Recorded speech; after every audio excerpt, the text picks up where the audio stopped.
My name is Tim Meffert, and I'm from small town in Wisconsin, Jackson, Wisconsin.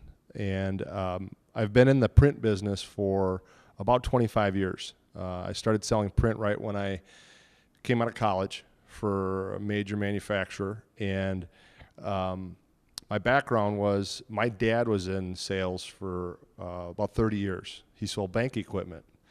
So I used to ride with my dad on a lot of sales calls, and then we also used to help clean.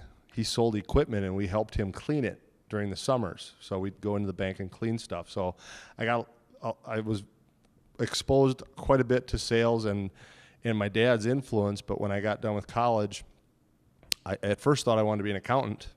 That did not work.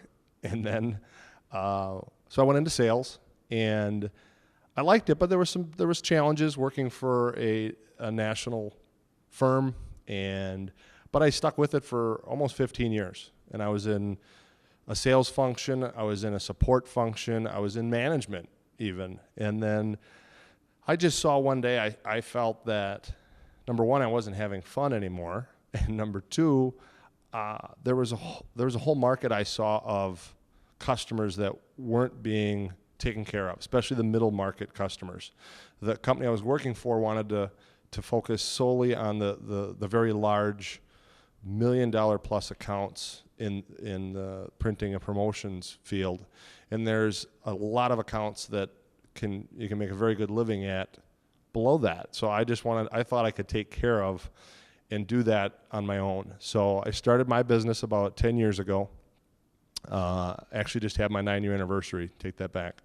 And I really built it from the ground up. I mean, I had some accounts I brought over, but I really focused actually a lot on banks and financials. It's kind of funny how that came full circle with my dad, but I don't sell them bank equipment. I obviously sell them printing and promotion stuff and solutions. And over the years, I've continually grown my business to the point where in 2012, I sold a little over $1 million. It was $1,022,000 to be exact, to become part of the university. And I was very proud of that because I did not achieve it in my previous position. There were goals to attain when I worked for a company, and I never got to those. But I did it with, in my business, which was, that's a big accomplishment.